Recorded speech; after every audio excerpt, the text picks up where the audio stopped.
Now, hello and thank you for joining and watching this video. This video is titled from the geometry series. This video is titled 1.4 midpoint, and the objective of this lesson is to use the midpoint formula to find obviously the midpoint of a segment and some applications to it. So let's begin by first identifying what the midpoint formula is. The midpoint, first of all, divides a segment into two equal parts. So using, again, similarly like to the previous lesson, lesson 1.3, we're gonna get two coordinates, 2 points, where we know the x and y coordinate, it's plotted on a coordinate plane, and we're gonna define the middle, find out where the middle of that segment is by using this formula here.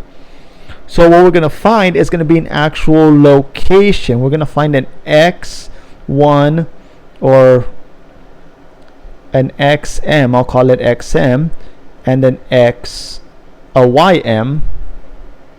Let me actually write it. We're going to find a xm for middle and a ym for middle, and we're going to know the location of the midpoint of our line segment, and that's going to require us to use this formula right here. So this formula simply requires us to add the x's, our x1 and x2, and divide that number by 2, and add our y1 and y2 and divide that number by 2, and write it inside, as you see right here, inside an ordered pair. It's going to be a coordinate, so it's going to be an actual location on our x and y axis. So let's see. Again, here's the formula one more time, and let's look at an actual example of that. So in this example right here, we're going to find the midpoint of this line segment CD, where point C is located at -2, -3, and D is located at -6, -11. So I'm going to start again this lesson by making myself a T-chart just so I could organize my points for the first couple of examples, so you see what I'm going to do. So the way we figure out our midpoint is that we add our x values divided by 2, and then we add the y values and divide that by 2. So here our x values are these two numbers there, -2 and -6. So I'm going to add those two numbers together. So I'm going to add -2 plus -6, and then that result gets divided by 2. The second coordinate is going to be the summation of the y values. So I need these two y values to be added together. So I'm going to add -3 with -11, and then I'm going to divide that answer by 2.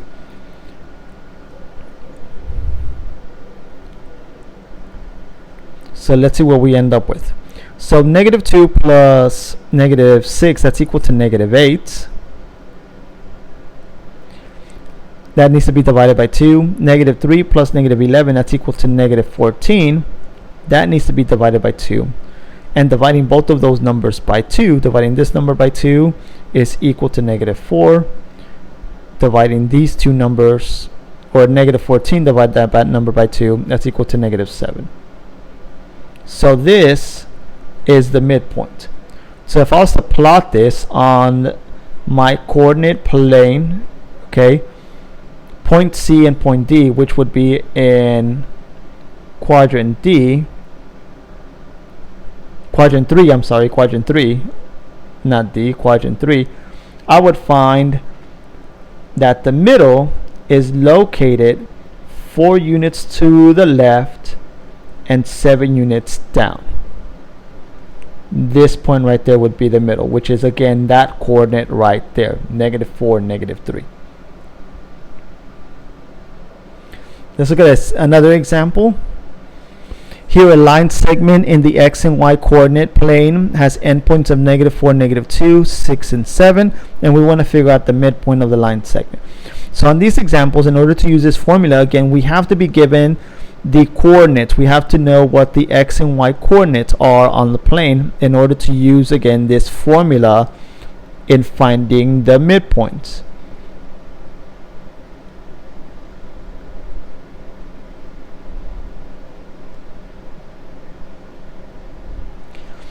If we are not given, we're not working on the coordinate plane, then we would have to use a different type of technique in order to find the midpoint of the line segment.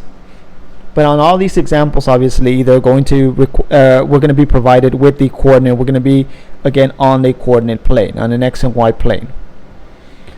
So for this example, to figure out our midpoint, we're going to begin by adding again the x values, which are those two yellow numbers, and adding the y values, which are going to be the two orange numbers. So adding -4 and 6, -4 plus 6, we will then have to add -2 and 7. And again, those two numbers both have to be divided by 2. Well, adding -4 and 6, that's equal to +2. -7 plus -2, I'm sorry, plus 7, that's equal to +5. And dividing both numbers by 2, we end up with 1. And we're going to leave this as a fraction, as 5/2. That cannot be simplified. But if you want to write it as a decimal, you can. And in decimal notation, 5 divided by 2 is 2.5. So this would be our midpoint. Our midpoint is located at 1 and 2.5, meaning 1 unit to the right and 2.5 units up. Just so you get an idea of what that looks like, let me draw myself an x and y axis. And this is going to be perfect, okay? -4, 2 would be down here in quadrant number 2, -4, -2, and +6, 7 would be somewhere over here. Again, this is not accurately, I'm not drawing it to scale. And connecting those two, we would see that the midpoint is somewhere right there, okay? Again, not drawn to scale. That's our middle, which is the coordinate for that is 1 unit to the right and 2.5 units up. Right there.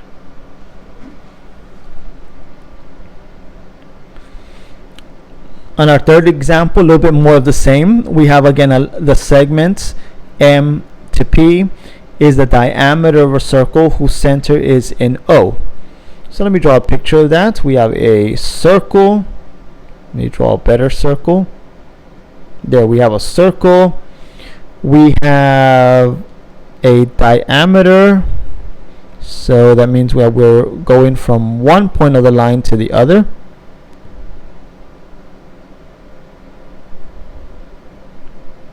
And our line is going through the center, which is called O.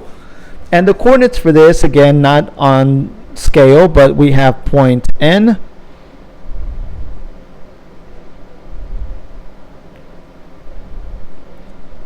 We'll put point N down here and point P up there. And we're interested in figuring out the coordinate of point O. We're trying to figure out that middle point right there. Well, again, point O is the center, so it's in the middle. We're looking again for the midpoint. So using our midpoint formula, we're going to add the two x values of N and P, which are 7 and 9. So adding 7 plus 9, that's going to get divided by 2. We are going to then add the y values, which are -5 and -1, and divide that by 2. And we get that the midpoint, I'm actually going to write the word midpoints this time because I don't want to get it confused with a letter, okay, like a point here.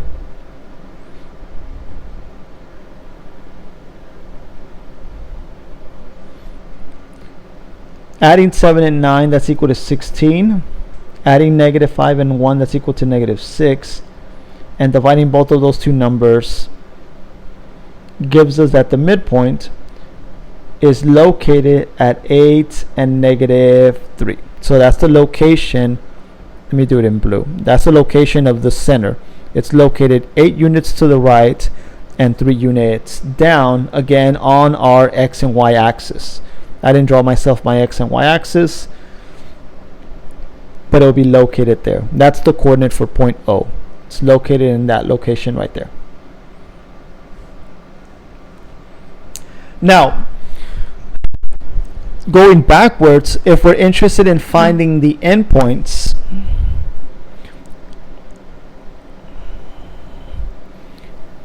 and we know where the middle is, and we're interested in finding the first endpoint, we can go backwards by using these two formulas that we see right here. So let's say I know where the middle point is. Okay, I'm going to say mx means the midpoint of the x coordinates. So this notation is referring to the midpoint of the x coordinate, and this is the midpoint of the y coordinate. Let's say we know that the midpoint is located there, and we know where the second x and the second y are located. If we want to figure out where the first x and the first y are located, we use the inverse of the midpoint formula and plug it into this formula right here, where we're going to multiply this middle number by 2 and then subtract this x value. And we do the same thing with the y. We multiply this midpoint value of y by 2 and then subtract it by this number up there. Okay, that should be a 2. Let me fix that.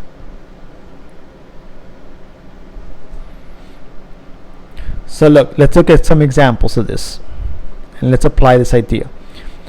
Find the coordinates of A if M, which stands for the middle, M is the midpoint of AB, and coordinate B is located at 3, -5. So I'm just going to draw a diagonal line.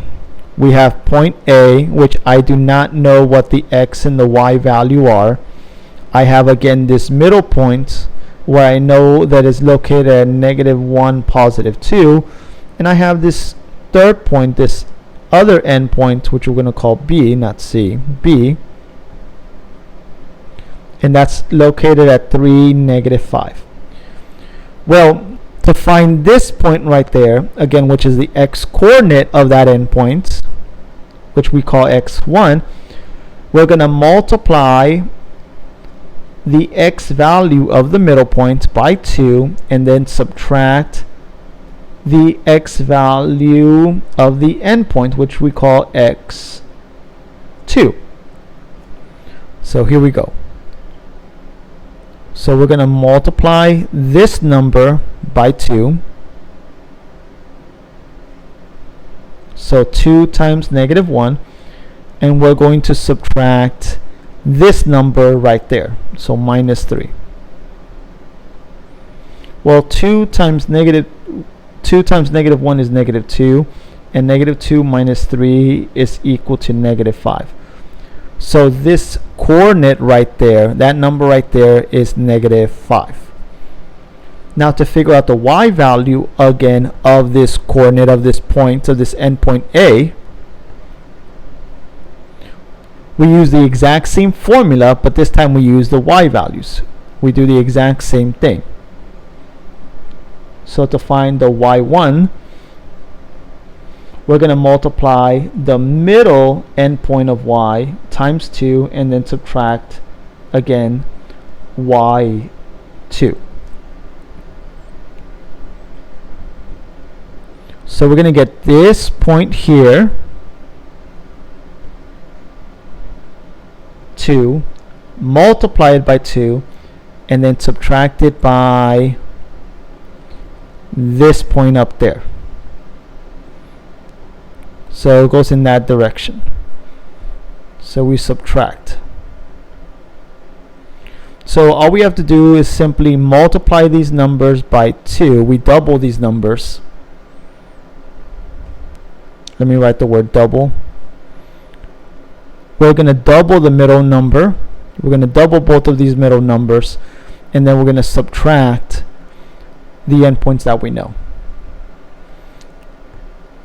So we're going to subtract by -5. So 2 minus 2 is equal to 4, and 4 minus -5, double negative makes it positive, is going to equal to 9. So this number right there is equal to 9. So that's the coordinate for point A. A has a coordinate of -5 for x and +9 for y. So that's going to be our solution.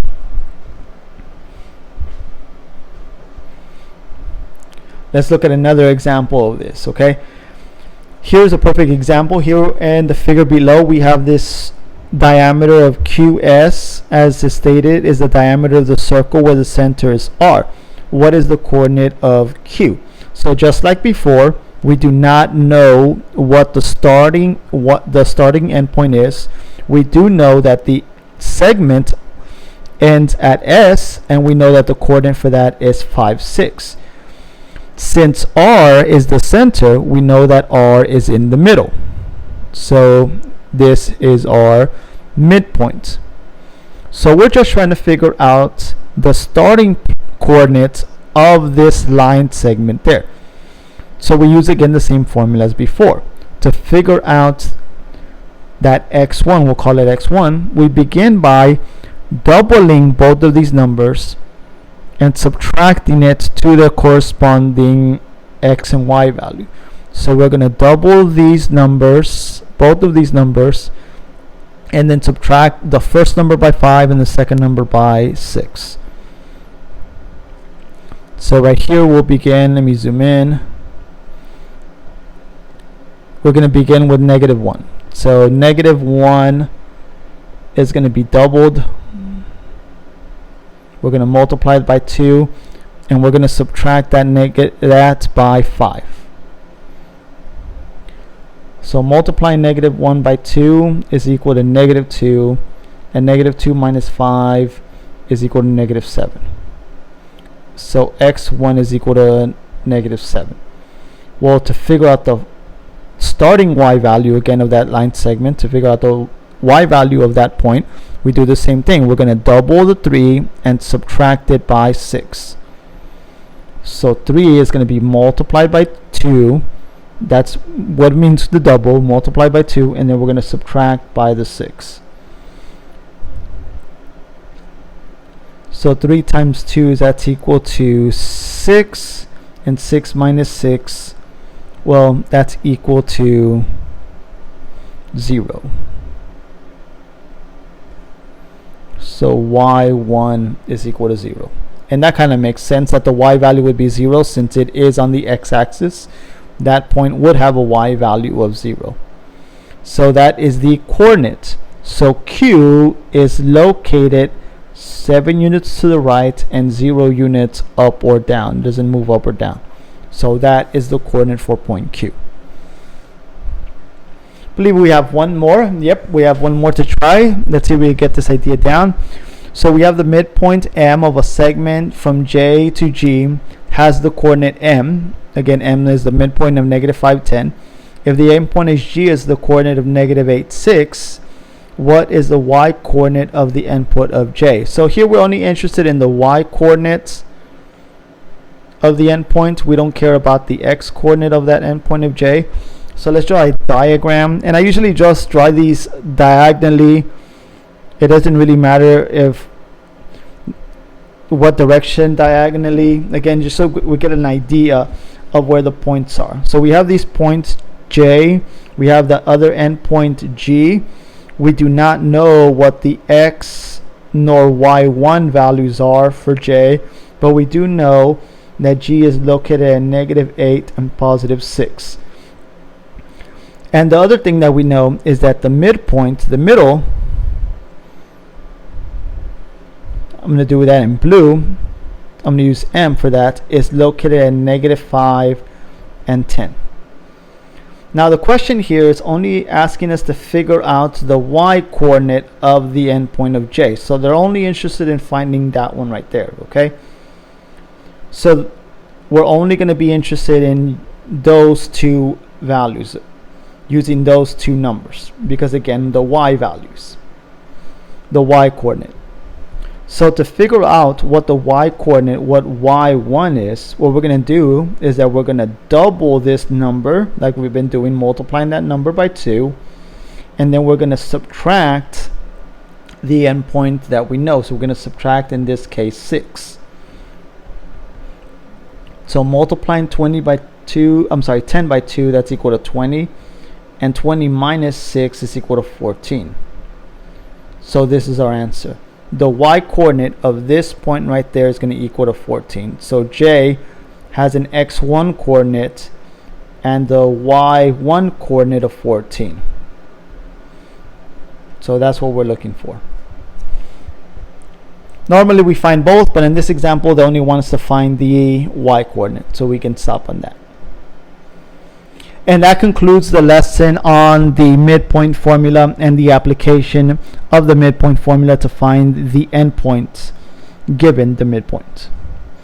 Again, thank you for watching. If you do have any questions, again, please do not hesitate to email or contact us or contact through Google Classroom. Again, have a great day. Again, thank you for watching.